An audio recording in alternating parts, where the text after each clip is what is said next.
I would say one thing that you've got to keep in mind, and I remind myself all the time about in climate, is reality is not rationality.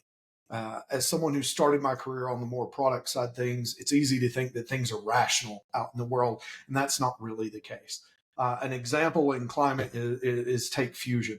It's something that people look at. The joke is always that it's the power source of the next 40 years, but it's 40 years away. And there's a number of other pieces, but the key there is it takes a really long time. Yet venture is something that has a very defined time frame.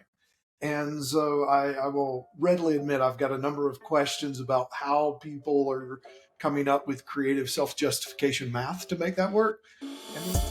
Welcome back to the Clean Techies podcast, where we interview the top climate founders and VCs to get their best advice for you. In this episode, I chat with Logan Grizzel, partner at MUUS Climate Partners, the climate tech venture capital arm of MUUS Co, investing at the convergence of decarbonization and technological innovation. This episode probably broke the quotable clip record that we have because Logan was a great mix of knowing how to communicate his thoughts and genuinely having such unique insight, having worked at alternative fuels at Toyota, going into grid strategy on the management consultant side, and now spending time as a climate VC, previously at Blackhorn Ventures and now at MUUS Climate Partners. In this episode, we talk about the challenge with timeframes of venture funds in climate, his perspective on nuclear fusion, alternative fuels at Toyota, centralized versus decentralized grids, the nuances of hardware, the climate tech scene in Denver, how they got such a diverse team, and more. I also want to quickly note that I frequently called MUUS Climate Partners MUUS Capital Partners. I don't know why that keeps getting me tongue-tied, but this is me letting you know that it should be MUUS Climate Partners. Anyways, thanks so much for listening, and enjoy the episode. A quick reminder that we have launched a Patreon. Please check it out in the description or our Substack. We're trying to do bigger and better things, and every bit of your support means the world to us. Now, back to it. All right, Logan, welcome to the show. How are you? I'm doing well. What about you, Somil? I'm doing all right. We were just talking about this before the show started, but it was 60 here in New York for the first time in probably 5 months, and I felt happier, and I could tell what, seasonal depression is and what it does to you. So it's been a really, really good, past, I'd say 24 to 48 hours. How about you? Very much the same. I'm here in Denver. Of course, we always worry when it gets into the 60s this time of year, but it's happening more and more often. So that's why we're all involved in climate. Yeah, no, definitely. And I think you gave me the perfect transition. Involved in climate, you run a climate VC firm. I think our conversation today will be super fun. You have a lot of really cool experience going back to Toyota, Blackhorn Ventures, and of course now where you are, teasing that a little bit with MUUS Capital Partner or Climate Partners. But before we get into that, the thing I want to ask you is, there's a lot of things that are top of mind in climate VC, and you as an investment professional get to see a lot of these things. One thing we talked about that I'd love to kick off with is herd mentality. People go in a very specific direction. Everyone looks at the same things, reads the same news articles, and that's great. But a big point about venture is that you can't always go where everyone's going. And that's really not how you generate returns. So my question to you is there anything that people are doing today in climate that you are not necessarily pursuing? Absolutely. I would say one thing that you've got to keep in mind, and I remind myself all the time about in climate, is reality is not rationality. As someone who started my career on the more product side things, it's easy to think that things are rational out in the world, and that's not really the case. An example in climate is take fusion. It's something that people look at. The joke is always that it's the power source of the next 40 years, but it's 40 years away. And there's a number of other pieces, but the key there is it takes a really long time. Yet venture is something that has a very defined time frame. And so I will readily admit I've got a number of questions about how people are coming up with creative self-justification math to make that work.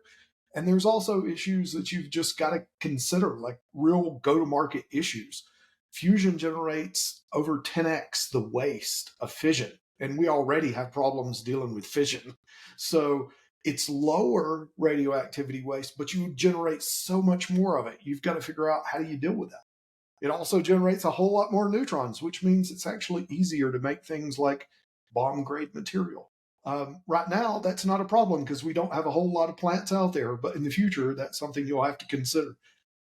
There's a number of other pieces, but all of these are small little go to market hurdles. that people, are suspending disbelief on. And there's probably an easier way. Those points were very different, so I want to tap into the first. That really piqued my interest, which is, the time scale that you're thinking about in terms of venture investing. So what do you mean by that? So your average venture fund, as you may know, is a 10-year fund. You've got an investment period, which is typically 2 or 4 years, and then you've got time to mature. And at the end of that, you really want the fund to return. Yes, you can extend if your LPs let you type thing. But the problem is they want their money back. And if you want to raise a new fund, you need to give them their money back because investors will give more money to people who return their money. And if you wait to return it till 20 years out, there's a problem there. And so taking a step back, this is not unique to fusion, but it's a problem and a challenge that all climate faces. If you want to deal with a real world problem that's a physical thing, you got to build something physical. If you're moving at breakneck speed, it takes you 5 years to build that, get it up, get it to a product that's really market ready. Then you've got a product, but nobody knows about you. So it's probably going to take you another 5 years to get people to figure out, okay, this group exists. And then you can go scale and move from your initial geographies to multiple geographies to really build that out.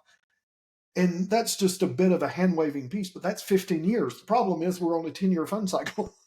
So Definitely. you've got to, as a venture person, you've got to catch stuff at the right cycle if you want to do that kind of hard work. That's why so much of venture is software. You can do a new software run about every week or two. So it's 26 or 52 builds a year. If you're doing hardware, you're lucky if it's a build a quarter. And so that's just, you got to deal with that. Definitely. And that's why I think the climate capital stack came to be, right? Venture isn't the right style of investing, or always the right, like you said, sometimes venture software in climate works, but it's not always the best fit. This is actually really, really, really topical because Sam Altman was famously quoted recently when talking about compute power, the growth of what generative AI is doing and how the energy crisis, and he quoted fusion as my answer, as his answer of like fusion is what's going to get us there. So when you look at a grand energy need, an energy crisis, and someone proposes fusion, what are the things that come to your head about what they're not considering? It's the old adage: if all you have is a hammer, every problem looks like a nail. When you look at the power grid, we built it a certain way. We built it with these big, large plants, and then a whole bunch of connectivity. And then, if you needed more power, you just threw more coal into the plant. It was throttleable like a gas pedal. And you don't have to do that now. We have more intelligent ways of controlling stuff. And we also can generate power at a more distributed nature with solar and wind. I actually think a lot of what people are saying when they do this, they're ignoring the fact that we have modern controls and that you actually don't need an old base load style plant anymore. There is, people say, anytime you hear someone say, we need all of the above, that's somebody who's an apologist for some industry, usually an old traditional industry. Um, Got it. and in reality, you don't. The new stuff enables you to use new stuff in a way that can accomplish a whole lot more.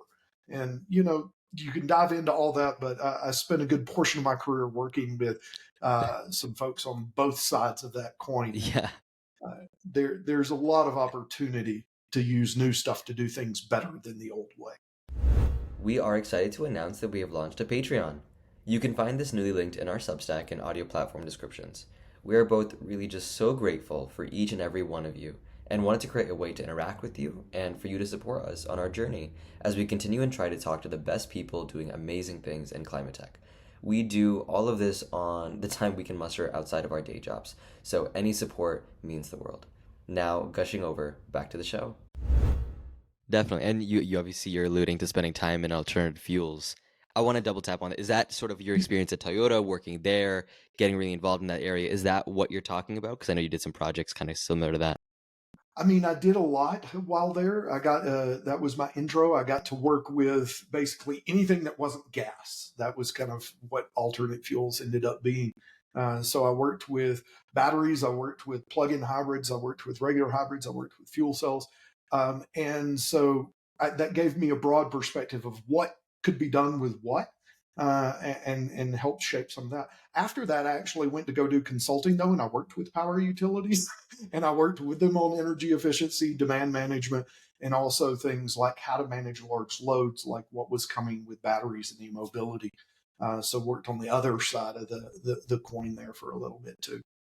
So when you say, you don't need base loads, you know what you're talking about, right? I think a lot of people probably might take that and be like, what is this? What does this VC really know? But you're Yeah, definitely one of the probably most experienced people with not only looking at it from an operating side, how do you get vehicles onto the grid? How do you get them connections? But then figuring out from a systemic level, how do you handle that in tandem with everything that's going on? I'm yeah. curious, when you entered this space and you were looking at, like you said, you did a lot of things at Toyota. When you first heard about alternative fuels, what did it look like at that point in time? Because you worked on it, I think, a little bit before, maybe a year ago, 2 years ago. So at that point in time, what did it look like? I'm laughing because I'm going to date myself a little bit here. My whole career has been a study of how do I leave the world a better place than I found. It's something that's a very strong personal ethos. At the time when I went out to start my career, Prius was just having come out, the very first generation, not the version everybody knows, which came out while I was there. Um, and Toyota was leading the pack at that time. So that's one of the driving factors that led me to join, because transportation is one of our biggest emission challenges. And I understood, looking at the data, I'd been tracking what the data of the UN IPCCs had meant, even back then in the early 90s, late 90s and early 2000s. And so that then led me to want to be a part of a solution. And so I went to the place who was making the biggest impact at the time, which was there. And how did you see? I mean, this is probably a very basic question, but at the time, what looked like the biggest impact? Because right now we have so many different metrics about the EV Yep. industry. And, back then it wasn't really the EV industry, but now what we call the EV industry, electrification, things like that. At that point in time, what looked like impact? You know, um, Hybrids can eliminate a significant portion of both pollution emissions and carbon emissions. You can take a good between 30 to 60% plus emissions out just by going hybrid before you do anything else. So that's what it was looking like then. And the reason people were focused in on that is goes back to tendencies of humans. We tend to overestimate what's possible in the short term, but we underestimate what's possible in the long term. And that really applies to these big, heavy industries. So a lot of people at that time was like, the power grid's never going to change. It's just going to be slow. And we found that absolutely not to be the case. That's why EVs have been really key in taking off, because unlike a traditional gasoline powered vehicle that gets more inefficient over time, everybody's seen that old car that's got blue smoke coming out of the back. EVs, the grid gets cleaner year over year. Hmm. So that old EV is actually cleaner than the year you bought it. And that's a very big flip on things. And it wasn't even within people's mind at that time. Was the Prius significant in this? It's what started the journey. There's a whole bunch of books written about the leaps and steps that Right. Toyota has made. So I won't go into all of that, but I would say it was a very big start in the modern kind of pursuit. GM had done stuff much in advance. GM built the first fuel cell car back in the 60s, I believe. And the very first cars were actually batteries. I got the privilege of getting to ride in one at one point. Uh, Wow. it looked like a carriage, and they didn't have gasoline, wasn't reliable when the very first transportation options were being developed. And it was really the fact that you needed to jumpstart and hand crank cars that led to internal combustion not being that effective. But as it got easier to turn, that's when it started to win out over batteries. But your first wave was generally battery driven. That's really, really interesting. I mean, it's not often that on the climate side, you get to interact with consumer. I mean, you can choose whether or not you really call an automobile a consumer product, but it is. It is a more common higher end product, but it is a consumer product. being able to interact and see the journey of electrification is, I think, why transportation gets so much attention, right? Mhm. And why EVs get so much attention. I'm curious, when you were talking about hybrids is this really phenomenal and advancement, and I tend to agree. I tend to think that hybrids, there's almost a camp of worrying about the combustion engine going away, what electrification does to putting all the cars on the grid, and what does that mean for national security in the future. There's a lot of different threats that people worry about with full electrification. So I'm curious, do you think there's some semblance of, especially given your experience, people advocating for hybrids over EVs? And if not, why? I mean, you do have people who do it. They generally are going to have a vested interest in selling you hybrids. Anyone who's advocating for anything, I think you're pretty much going to find they have a vested interest in Right. why. Um, I think there's also, nothing is a perfect solution out there. And that's the thing that you've got to keep in mind. Generally, you're picking, when you're looking at things from whatever lens, there's always a least bad option from that lens. But that doesn't mean it's the same option from another lens.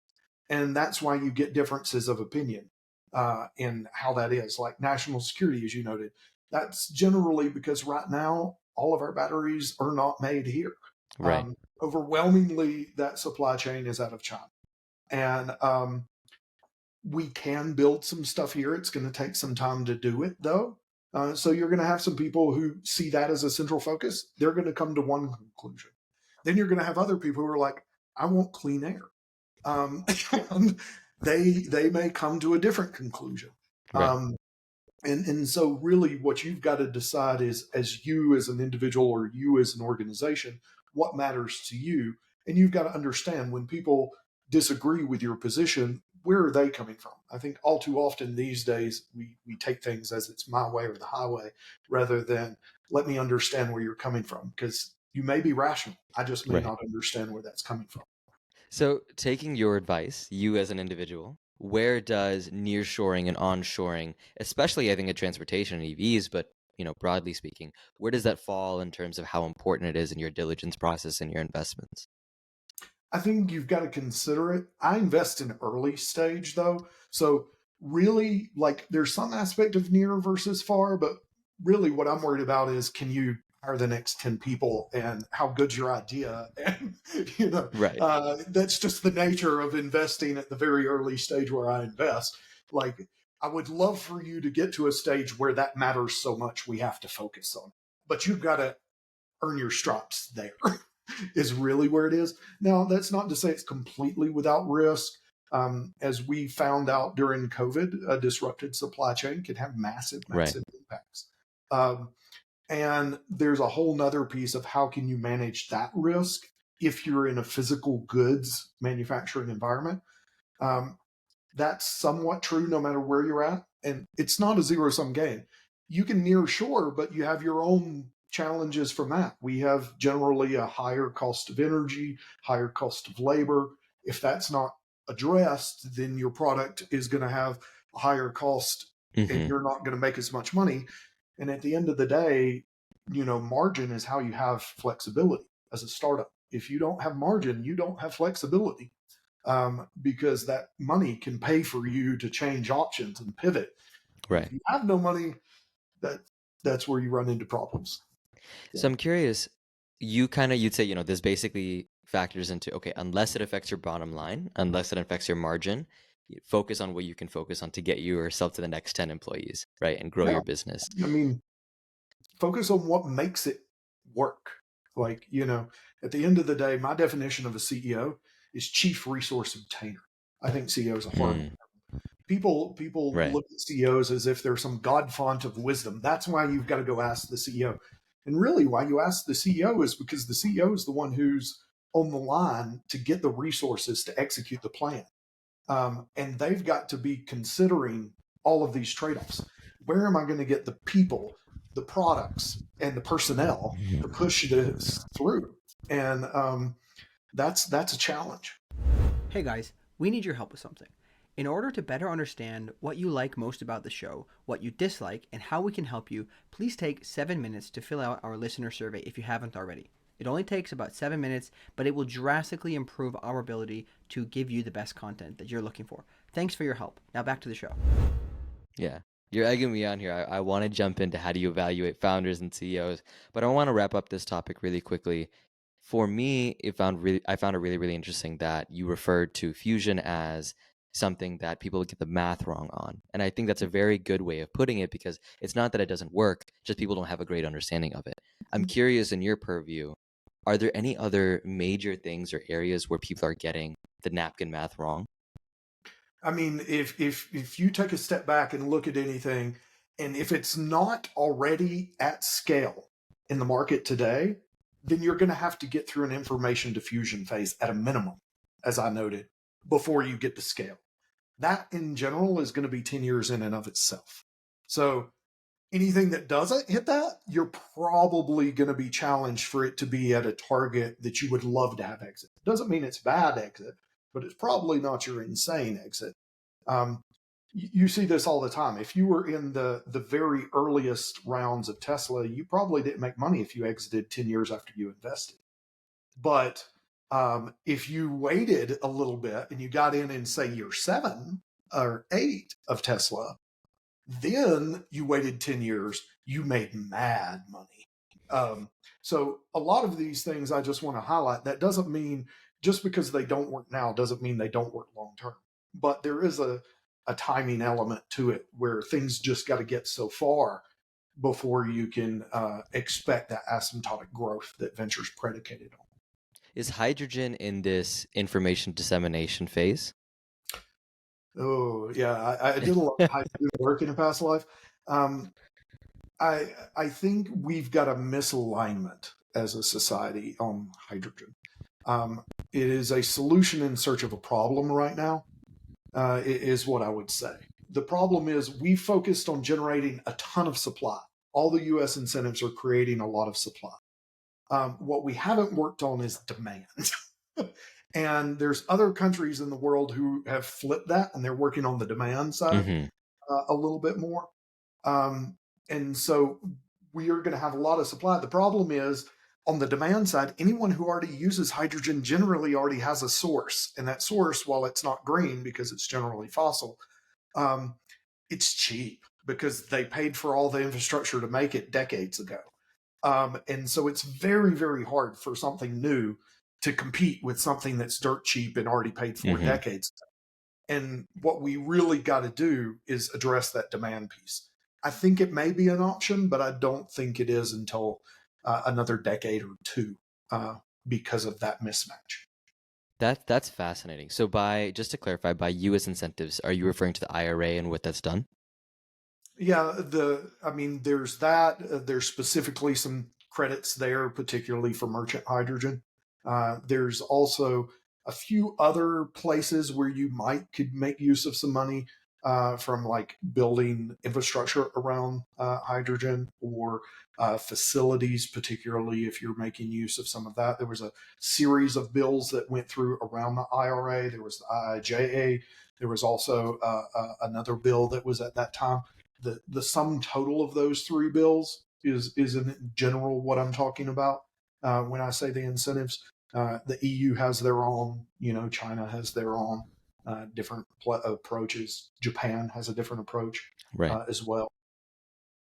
Yeah, I definitely think I see this not only in hydrogen, but materials is another area, especially when you see these other investments going on in the built environment space. I won't go into that right now because I feel like I plug that almost every episode. It's a favorite industry of mine. But I think you see this interesting dynamic where you genuinely it, I don't think anyone necessarily could have figured that it would supply would grow this quickly, but there's been so many incentives on sort of the breaking ground front of what as energy infrastructure and things like that you generally have a lot of demand problems. I can think of this when you're interacting with energy grids in places like Texas, right? We don't need to go into that. That's probably really complicated, but I'm sure you can talk a lot to it. You have a situation where decentralization is actually faring better in some cases than centralized because with centralized, you have to average your demand over a large area, and that just doesn't always work out. So that's a whole other tangent, but I'm curious on that note, you worked with a lot of, grid analysis. What are your thoughts on decentralized versus centralized approaches to the grid? Um, you know, I like to think of things. I started my career doing a long term strategy work. So, in doing that, rather than picking a single path, what you would do is you'd generate scenarios. And you'd ideally find a few scenarios that have believable paths with some key milestones towards how it's going. And then you can look back as things evolve and you can say, which one of these several scenarios are we headed towards? So, in that very state, as you noted, centralized has been the default for a long time. Decentralized on massive scale is another one. In reality, the result's going to be somewhere in the middle. The reason you do centralized, though, is worth noting. It was because it was the cheapest power you could get, because if you did it at that scale, it made it so cheap. And so you're talking about, like, generally coal that's 3 or 4 cents, maybe if you're lucky, a little bit lower than that, maybe 30 years ago. But generally, Right. that's what you're looking at, cost of production. Now you can actually get solar for 2 cents. So Mm-hmm. the very precedent that you used as the fundamental assumption, you do baseload because baseload is always cheaper, doesn't hold. And so Exactly. you need to revisit your assumptions at certain levels across the board. And this is where a number of technologies get caught up. Nuclear in general, from a rational basis, absolutely love it. There's a lot of reasons it makes sense. But the thing is, people are not rational, and real Mm-hmm. facilities have to be built in people's neighborhoods. And because of that, nuclear is by far the most expensive baseload power we have for all new plants. Interesting. It's not even close. Instead of that, like I said, 2 or 3 cents that you can get to for Right. solar, you're talking more like 15 to 20 cents with the most recent plants after you stack on all the real costs. Like they forecast that it's going to be 8 cents, and then 3 cost overruns later, uh, you're dealing with something Definitely. very, very different. Yeah, I came across a graph today that ranked the energy prices, in terms of range, low and high range by category, wind, solar. Everyone's touting the fact that in many cases they are cheaper than gas, which is phenomenal. But the very bottom of the list, after gas, after solar, after wind, is nuclear. And at the bottom of that is nuclear fusion, because it is so new and you still need a lot to advance before it becomes economically viable. But it is sort of a moonshot technology that people are manifesting as the future of energy. So we'll wait to see what happens with that. I think a common theme in a lot of our questions, hydrogen, fusion, and even the evolution of alternative fuel cells, like you have a really, really good sense in terms of timing and the maturity of certain types of energy and technologies. And I think that's because you have a unique perspective of coming from both the operating and implementation background to then the large scale advisory and now on the investing side. So to me, it's seeming like you have this great sense of timing. So is that, I mean, we're super glad to have you for this conversation. That's my sense. But do you think that there's some strategy that you use to assess whether a technology is ripe for investment or whether you need to take more time? Absolutely. So, a couple of things. I again invest in the early stage, and you need to invest in teams, not technologies. Um, uh, early on, it took me a little bit to learn that, I will readily admit. And so, because at the end of the day, stuff happens, and technologies have trouble adapting, but teams can adapt. And so, you have to have that. Um, but B, you've got to also just understand the simple things. As someone who started their career in product, it hurts my heart to say this, but the technology is only the first 5% of the journey. The other 95% of the journey is learning how to build a team, learning how to build sales, learning how to build marketing, figuring out the location where you're going to do all this, then building a brand, getting people to talk about you, then figuring out how not to torpedo any of those things you just Mm-hmm. built. All of that's really hard. And I think in general, people underestimate how much time and effort it takes to do that really well. Definitely. And part of this is you talked about identifying adaptability. How do you do that in your process? You talk with people and you understand. Like when I ask teams questions, one of the things I note is my questions aren't to put you on point or, center spotlight. My questions are there to understand where you are on the journey, because this is a journey towards a destination that you've got a vision for. And so, in general, I ask you questions to try and figure out how far along have you got on that journey. Some stuff you're going to be aware of because it's near term, it's a close focus. Some stuff may be outside your awareness because that's 6 months, 12 months, 24 months out. And you know what? I'm trying to figure out today, so I'm not worried about that. Sometimes there's a little bit of both in that, but generally, that's what you try and do is figure out what are those key milestones of commercialization. What Hmm. are those key milestones of company building, formation, and team building? And how do you bring all that together? What would you say is like the common thing? Are founders dreaming too big or too small in their journey? It's really hard to say because it's all over the map. I would say, as a society, we dream too small too often. There's a lot of stuff that actually can be solved if you dream bigger. And, I don't agree with everything he says and does, but I do think Elon Musk typifies this well by making the problem a bigger problem. He's done some really amazing things with his companies. And so, if you can figure out if it's not working at this scale, does it work at this scale? Most of the EV industry would not have worked if you only looked at the initial state. You needed giga scale capability before it truly worked. And so that's very hard to do. You got a lot of moving pieces, and you just took a problem that was this challenging and made it this challenging. And Right. so very few people are willing to take that on. You also generally need someone with the ability to write some checks when the downtimes get going because Hmm. nothing goes to plan, particularly when you do that kind of stuff. Um, but if you do it well, you've created quite a moat for yourself Yeah. and generated a lot along the way. I don't know if this was the quote that you were referencing, but I actually brought this up in maybe like 4 episodes ago. We had Ben Eidelstein from Step Change. He's their co-founder and GP, so they invest in early stage companies in climate as well. And we talked about how Elon's saying of a product should sell itself, right? And how so many of his companies have generated the industry that eventually became the customers for his product. I think what you're saying probably aligns with that. I'm curious, who were some, and maybe if there are any, who were some inspirations in that kind of thinking? I mean, there was a whole wave of industrialization that we went through from, call it, the early 1820s ish, all the way up until maybe the 1950s. Um, that where you just had this explosion of technologies, things coming Hmm. out, the original automobiles, the original engines, the original Right. railroads, all of these things, they were kind of brought together of, you know, we used carts, but why would you put carts on rails? Well, it actually works and you can get rid of horses. And if you get rid of horses, what then? I think there's just innumerable people you could look back on. In almost every side industry of that too, because to do all of those pieces, you had people who had to build all the materials, all the aluminum, all the steel, Hmm. um, figure out how to do that. Then you had people figuring out infrastructure like power and power delivery grids and all the innovation that went into that. Then you had manufacturing and learning how to do line manufacturing versus, bespoke artisan engineering and how to do that.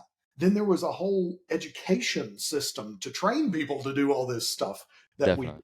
uh, you know, uh, whenever you do something big, again, it's kind of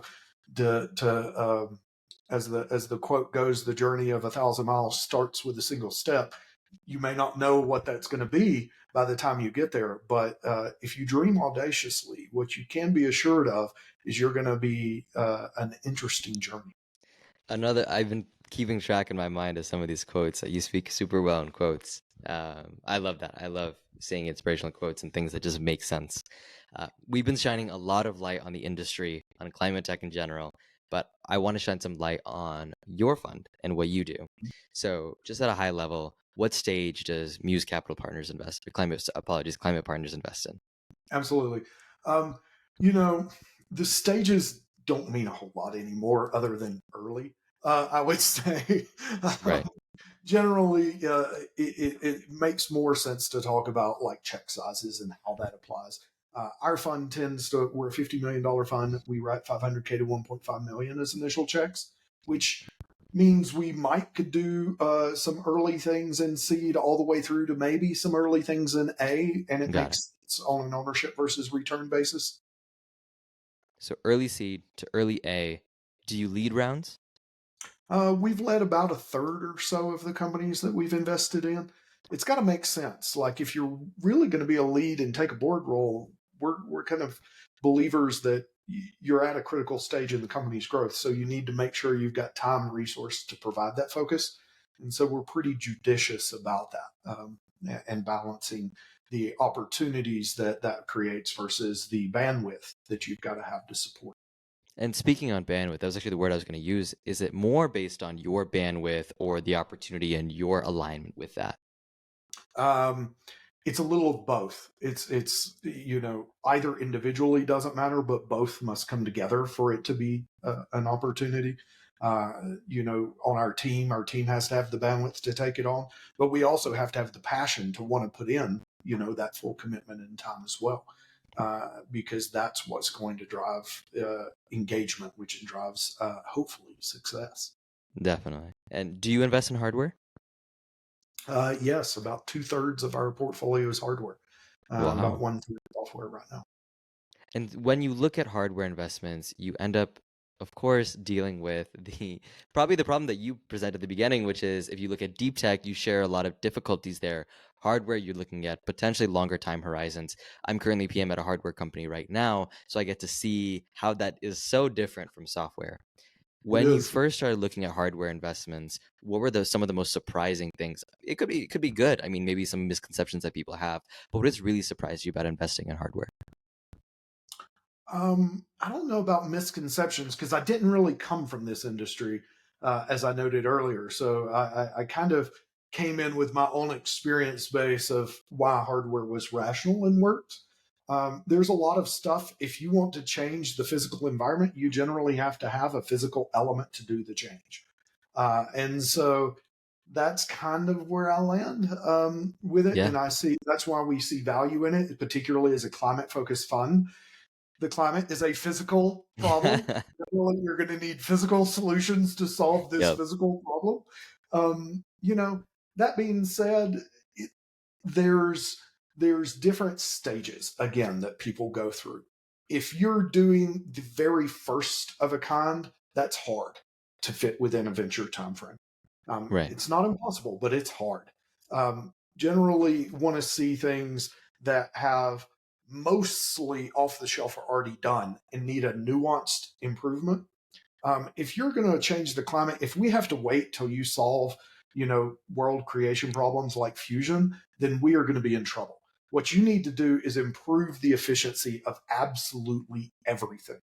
Right. That's the key.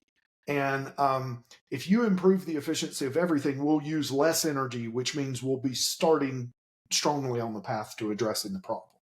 Um, Right. you can go beyond that to do other things like turning carbon into value and some other pieces beyond that. But carbon to value is going to matter diddly if we don't solve the problem of stopping the bleeding, which is efficiency, efficiency, efficiency. Right.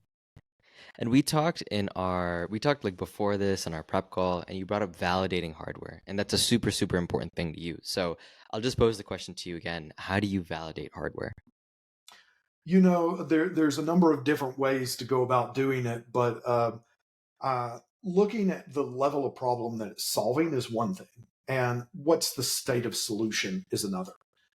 If you've got something that works great at bench scale, good on you. You're not really venture investable from my perspective, because even turning bench scale into full production scale, then getting full production scale into a supply chain, and then building a sales and marketing team to get that supply chain built product out into the market, we've now run out of time. And so there's a whole aspect of understanding where you are on that journey and what are your known knowns, what are your known unknowns, and that way I can try and interpolate what those unknowns are.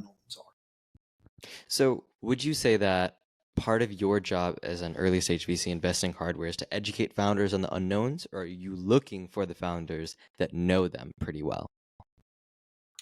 Nobody knows everything. So I think you got to start there. What I'm looking for are teams that are very adaptable and they learn and they then use that in an immediate way to improve their path ever onwards. There. A large part of success is avoiding landmines, sadly, Yeah. because landmines can slow your momentum. And if you lose momentum, you may not get your funding, you may run out of money. That's a big challenge in our space. So I would rather you be careful and cognizant of how to manage that. Like hardware is not the place to hyper scale, is my view Mm. in general, unless you've got a daddy Warbucks behind you who can write a Yeah. check Right. type thing. Um, you've got to make sure that you do everything well, because one wrong step with hardware, again, because of that iteration cycle, once a quarter versus every other week, Hmm. means that your ability to pivot is slow. There's inertia in the system, and you've got to manage that well. So I want to understand, how do you think about things? How do you deploy? Do you focus on how do I generate revenue there? Because if you can't find someone to pay you for something until you're really, really far down the field, then you're probably not truly venture backable, is going to be Yeah. my guess. Maybe, Yeah. but probably Probably not. not. Um, find a way to get somebody to pay you early. Because if they pay you early, maybe you've got a pain point. The number one reason I see in failures that I've seen in our space is people think they're dealing with a pain point rated at a 10, and then they get to market and find out their pain point's really rated a 3. And Yeah. that's hard. That's hard. You can't get pricing for a pain point of 3. You're fighting everybody. Your margins are low. You don't have resource, and then it's hard to scale. One thing you talked about in that conversation, and I think it relates to what you're saying now, which is you have to really understand, how do you scale? What kind of scale can you get to? In getting to that scale, you had mentioned taking that piece of hardware and putting it part of a larger ecosystem. And so the way you put it, I remember, was, how do you make other pieces work together with your product? And Yep. you mentioned startups doing this through partnerships. So is that something that you think is relevant for most founders you come up with? Where did that thought process really come from? Absolutely. That comes from the very kind of statement where people do not buy products. People buy solutions because people pay to remove pain. That's what it boils down to. If you're asking a customer to give you money, they're going to give you more money if you're removing a bigger pain point for them. And that's how you have margin, to have flexibility. Um, the bigger and more acute that pain point is, the more they're going to pay you to make it go away. And so, if you want to know, does your pain point really matter? Ask your customers if you're a top 3 budget item for their allocation for the year. And if the answer is not yes, you are not a top 10 pain point. You're a nice to have, you're not a must have. And must haves can be cut from the budget.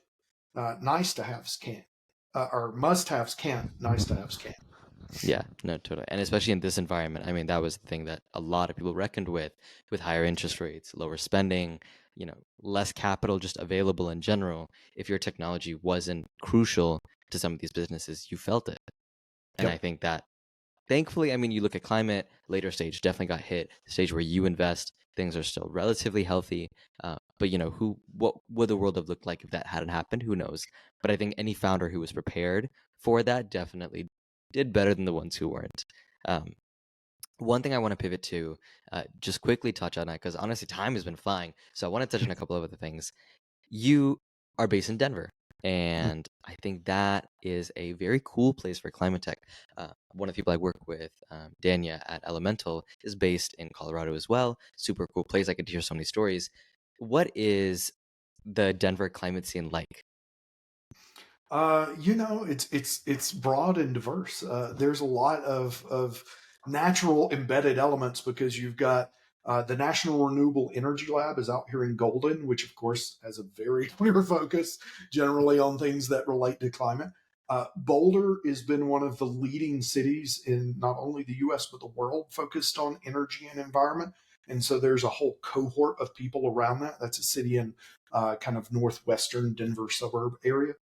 And then you've got Rocky Mountain Institute out here as well, which runs Third Derivative, yet another climate focused group. That consulting group I used to work at, Naviga, their energy practice, which is one of the largest energy focused consulting teams in the world, Wow. again, based out of Boulder. And so there's a number of other groups out here. eSource, which is a consulting group that focuses specifically on the utility sector and helps them work through things, is out here. And there's another 10 plus national labs out here. So Yeah. you've got a large amount of folks. The National Center for Atmospheric Research and NOAA both have labs out here. The Hmm. national lab that runs the atomic clock that sets the time for the world is based in Boulder as well. So there's just a massive, massive pool Yeah. that you can. There's folks, as you noted, from other VCs, like I am the Colorado representative of our New York group, just like you noted with Elemental. Then we have some dedicated folks out here. There's really great climate tech meetups. There's a potluck that Yoni Cohen and Allison Myers put on that's done roughly every Yeah. month or a Yeah. month. It's really awesome. And then there's a number of other informal events and just some other groups like the Colorado Clean Tech Industries Association. That's how I found my Wow. way out here. They have an Energy Fellows program, which trains people on all of these resources that I've noted Yeah. and does kind of a broad introduction. So if anyone else wants to move to Colorado, that's how I did Yeah. Open invitation. I mean, this sounds tempting. it. This sounds tempting. I'm kind of in New York. Sometimes it gets hard to get used to the concrete jungle, and I've been thinking about that with my future. Colorado sounds like a good place to still focus on climate. It is. I mean, we're at the front line of it. You've got all weather conditions at all times. If you don't like the weather, just wait 5 minutes. But you also get all 4 seasons. But we're known for snow, and it's sadly going to probably be mostly gone by the end of the century. There's a lot of work Wow. looking at that as a state because it's a significant portion of our state's revenue. Yeah, definitely. I mean, I personally know many people that would devastate. Yep. Super, super interesting point about that. One thing I want to ask in specific is, as a VC in the space and we're in a post-pandemic remote world, how much do you lean on the Denver community and the local community for your work? You know, I am based all over. We invest not only in the U.S. but North America and internationally as well. So I'm not as geographically focused as some others. There's some great teams here in the region who do have a more tightly focused piece. Next Frontier Capital, I think, is a great group. They're based out of Montana, but have an office here in Boulder as well, and just kind of do a wonderful thing. There's a number of smaller teams built out of here as well that have a dedicated focus. Blackhorn Ventures, which I was previously worked Hmm. with as well, is out here and focused on the same kind of general climate tech and industrial efficiency space. Yeah, actually, perfect segment or perfect segue. You spent 4 years at Blackhorn Ventures and before moving to MUUS Capital Climate Partners. What were your biggest lessons, would you say, from that experience? It's obviously a very well-known fund in the space. What did you really learn from all of that? You know, growth is challenging at all levels. There is what I learned because we grew the team from kind of 3 full-time people when I joined to I think we had 13 or 14 when I left. And then all of our portfolio companies went through kind of similar levels of growth. And so I really gained a appreciation for what it takes to build and scale teams and how you go about doing that and what are all those considerations as you go about doing it too. When it comes to building out your team, especially as you move to MUUS Capital Partner, I'm so sorry, Climate Partners. I'll note this in the beginning. It's really getting on top of my tongue. You'd mentioned that the team that you have at MUUS Climate Partners is very diverse, and Mhm. that's done a lot of great things for your fund. This is something that I think people are really starting to pay attention to because climate tech as an industry, as an investing industry, is relatively new. So you have the opportunity to influence some of the hiring practices and team building from the ground up. Mhm. You have a very even mix of races, genders, ethnicities, all around fantastic diversity. What do you think that has done to the way that you invest, and how has it benefited you? I am very proud of our team. It's the thing I'm most proud of in what we're building and doing, because I early in my career appreciated that diverse teams lead to better decisions because different people are coming from different experience sets. And that different experience set, when you bring all that together, can help you cover a broader experience base to make a better overall decision. So, our team, we've been very intentional with it. A lot of folks just kind of take whatever resumes come in or naturally come through their network versus having an intentional focus of, we want people of this type, we want broad representation so we can truly pick the best candidates. And that's what we did. We didn't have any kind of quota or anything as we built our team. We wanted the best candidates that fit the type that we did, but we were very intentional in pursuing and not just letting a passive organic feeding network provide our connections there. And that's how you get people who wouldn't normally surface and pop up, but can be really amazing and accretive to building something awesome. That's really, really powerful. I'm curious, you mentioned even another type of diversity is in geographic. So as you look Mhm. at other regions of the world, potentially informed by the different diverseness of your team, how do you think about investing internationally? And is there anything really, really exciting that you're looking at? Um, you know, every market is somewhat defined by its local environment. Here in the US, we have very massive, large roads. I'm going to use transportation since it's near and dear to my heart. So we have automakers who make really massive, big vehicles.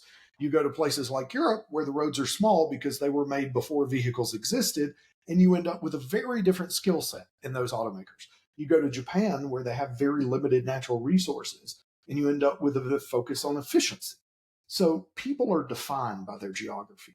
And that's going to have an impact as you go across the world for all these new technologies that we need as we try to improve the efficiency of everything.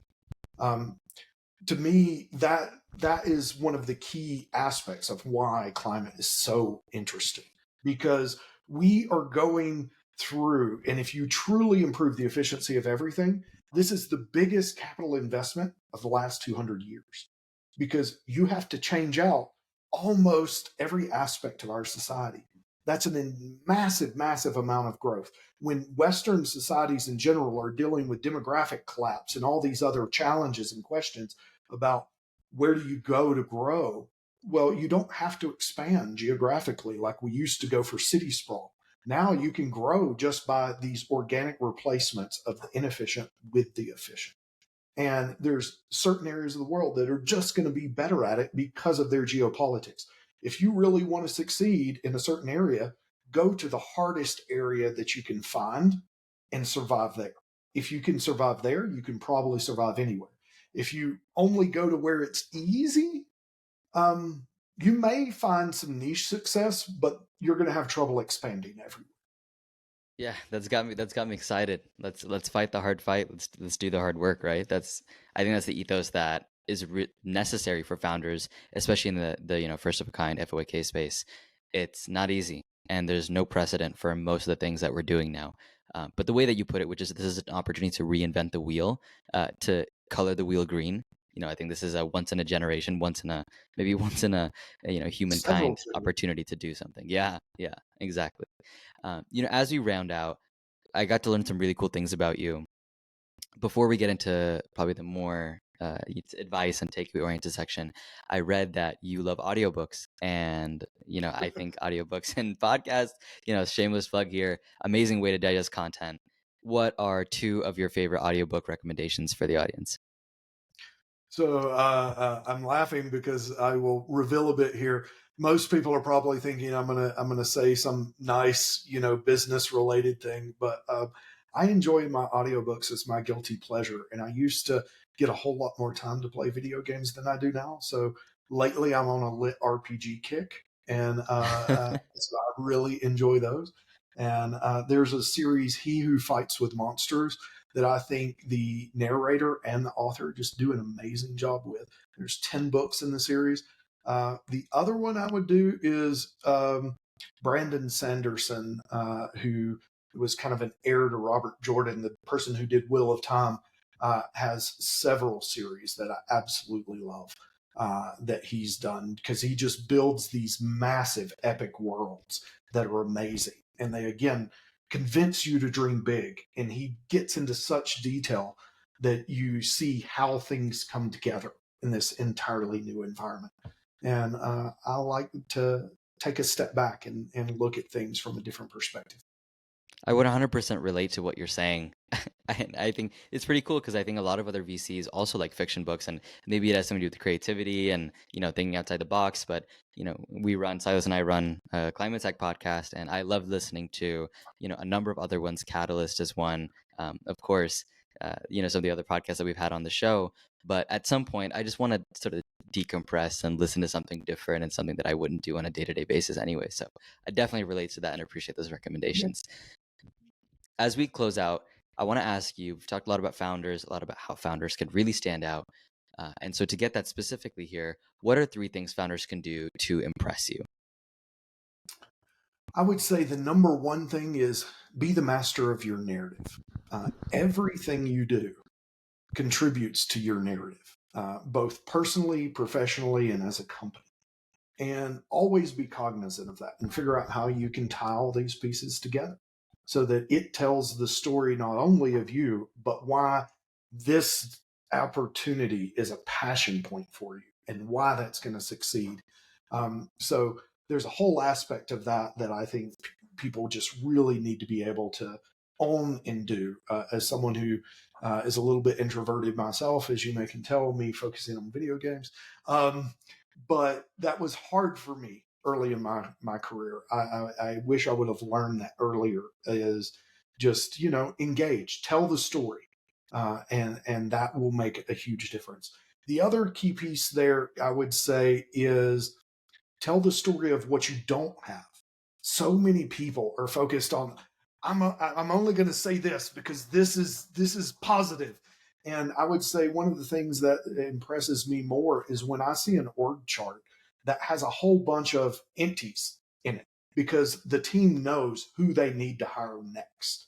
And they're thinking about that. I really find that that's a level of forethought that I appreciate, because if they can tell me why that person is needed and who that archetype's going to look like, it just forms a real richness to what they're building as well. And then that last piece I would say is go get a lot of friends in the same space and ask them what worked and what didn't. And don't focus on the successes, though. Focus on the failures. Again, I think most of this industry is landmine avoidance. And if you only focus on the successes, which is what we all love to do because it's a shiny, happy, positive feeling thing, it doesn't tell you the story of all those landmines that those successes missed most of the time. And that's where a lot of meaty, good feedback is. Because if you can avoid having that problem hit, then you can avoid losing momentum. And that's a big, big, valuable thing. Yeah, amazing. Fantastic piece of advice. An org chart with spaces in it, get some friends, or shameless plug here, listen to a podcast that talks to these people, right? And really understand their failures. One of my mentors and a partner of another early stage venture fund, actually General SaaS venture fund, in this case, talked about one time he was invited on a boat by one of his potential LPs. And the only question that he was asked was, what are your failures and what did you learn from them? And this, he was very, very great at articulating the things that had got wrong, and that resulted in the investment. So in a way, own your mistakes and just make sure you're learning from them. I think that's incredibly powerful. The last kind of question I want to ask you before we round out is, what are 3 pieces of advice you would give yourself as if you were entering your venture career? If you go back in time, what would you tell yourself? That's interesting. As I said, unlike many involved in the industry, I didn't really plan to end up here, to be honest. My entire career was a bit of serendipity. I never necessarily knew that the role that I ended up in existed until a role or two ahead. It wasn't completely unplanned. I then worked my way over to it once I discovered it. But what I would say is continue being always open to opportunity. Opportunity knocks in a lot of different ways, and if you're not ready to hear, it's hard to follow. So I think that's true of companies, and that's true of your career, and so I would keep that in mind. The other piece I would say is again towards make connections and networks and friends. You're not alone in doing this. There's good times, there's bad times, just like it is with our founders. And so knowing more people you can talk with is always valuable, not only to help level set yourself and your team that you're working with, but also to help you just better understand and be an ear for others in the future as well. And then the last piece I would say is to double down on networking. As you noted and have been going through, ours is a people business. And so you have to chat with a lot of people because that's what, at the end of the day, is going to build an organization. It's the people. It's not the technology. It's not a magic solution. It's the people. Well, there we go. Logan, I think we've set a record for quotable moments in an episode. This has been phenomenal. Especially in coming up with this episode, I think we got so much more out of it than I even expected. So I really, really appreciate this time. Thank you so much for coming on. Before we close out, where can the audience find you? You can find me in a number of ways. Our website is MUUS Climate, MUUS, again, climate.com. My email is my name, logan.grizzel at muse.com as well. And so those probably are going to be the easiest ways to reach me. I'm on LinkedIn too, but of course, as with everybody on LinkedIn, sorting the wheat from the chaff is a non-trivial challenge. So those are probably the easier options to reach out. Amazing. Well, thank you so much for coming on. Absolutely. It's been a pleasure, Somil, and I look forward to the next podcast. All right. See you soon. Take care. All right. If you made it this far, welcome to the takeaways portion of our show. Thanks so much for being here. This episode probably broke the quotable clip record we have. I mean, there were so many really, really good things that Logan said. And I think it's because he's a great mix of knowing how to communicate his thoughts and also genuinely having such unique insights, having worked at Toyota and alternative fuels, going into grid strategy, and now having spent at least a few years as a climate VC. What stood out to me was the first thing is the way Logan had his finger on the pulse of so many different time horizons of different tech. I mean, in a liquid class, like asset class, like venture, timing is everything.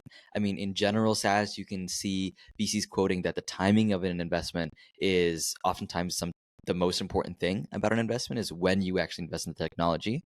And I think that's something that Logan is positioned to do super well, especially in energy, with how much he's seen and knows. The second is how articulate and conversational he was. He mentioned himself to us in the show and even beforehand that he can really talk about just anything. And I think this is a real asset to specifically his stage of early investing. Analyzing and supporting teams at the early stage is so hard to do when there's so little figured out. And I think it's really all about managing egos and expectations. And his ability to talk to people goes a super long way in that.